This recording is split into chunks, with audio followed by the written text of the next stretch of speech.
ایمان کے ساتھ جدید علوم نوجوانوں میں آسمانوں سے بلند ارادے، پہاڑوں سی ہمت، باز کی نظر، چیتے کا جگر اور شیر کی دھاڑ پیدا کر رہے ہیں۔ یہ زمین میں دریاؤں کی طرح مڑنا اور فضاؤں میں شاہین کی طرح اڑنا بھی سیکھ رہے ہیں۔ یوں لگتا ہے جیسے دعا پوری ہو رہی ہے۔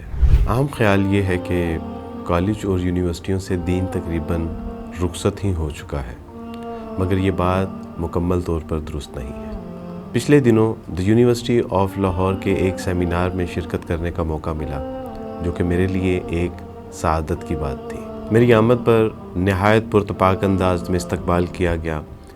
اسٹوڈنٹس میرا عیسائیت سے اسلام تک کا سفر سننے کے لیے بےتاب ہو رہے تھے، جبکہ میں آڈیٹوریم میں بیٹھے کثیر تعداد میں داڑھی والے طلباء اور برقع، حجاب، نقاب والی طالبات کو دیکھ کر حیران ہو رہا تھا، کیونکہ ہم یہ سمجھتے ہیں کہ جدید دنیاوی علوم نہ صرف انسان کو دین بیزار بلکہ کفر و الحاد تک پہنچا دیتے ہیں، مگر یہاں تو جدید تعلیم یافتہ نوجوان جوگ در جوگ دین کی طرف آ رہے ہیں۔ بہرحال یہ سب دیکھ کر خوشی ہوئی کہ ابھی ہماری یونیورسٹیز خیر سے خالی نہیں ہوئی۔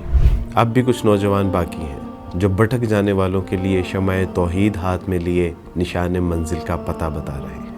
کچھ ہی دنوں بعد اسی یونیورسٹی کے اسٹوڈنٹس کا ایک گروپ مجھے ملنے کے لیے آیا، تو کچھ وقت ساتھ گزارنے کے بعد ان کو خاصا قریب سے دیکھنے کا موقع ملا، تو احساس ہوا کہ یہ بظاہر ماڈرن نوجوان کا باطن تو پوری طرح سے اللہ اور اس کے رسول کے رنگ میں رنگا ہوا ہے۔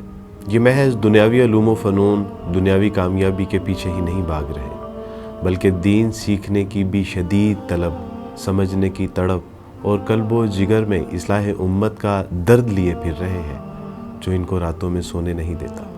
آپ یقین جانیے کہ یہ سب میرے لیے حیران کن تھا۔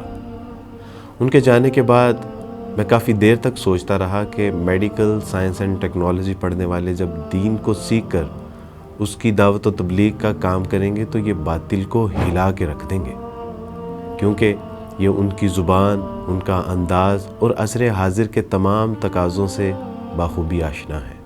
ایمان کے ساتھ جدید علوم نوجوانوں میں آسمانوں سے بلند ارادے، پہاڑوں سی ہمت، باز کی نظر، چیتے کا جگر اور شیر کی دھاڑ پیدا کر رہے ہیں۔ یہ زمین میں دریاؤں کی طرح مڑنا اور فضاؤں میں شاہین کی طرح اڑنا بھی سیکھ رہے ہیں۔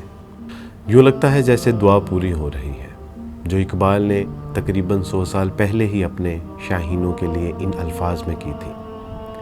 جوانوں کو سوز جگر بخش دے، میرا عشق میری نظر بخش دے، جگر سے وہی تیر پھر پار کر، تمنا کو سینوں میں بیدار کر، تڑپنے پھڑکنے کی توفیق دے، دل مرتضیٰ سوز صدیق دے، خرد کو غلامی سے آزاد کر، جوانوں کو پیروں کا استاد کر۔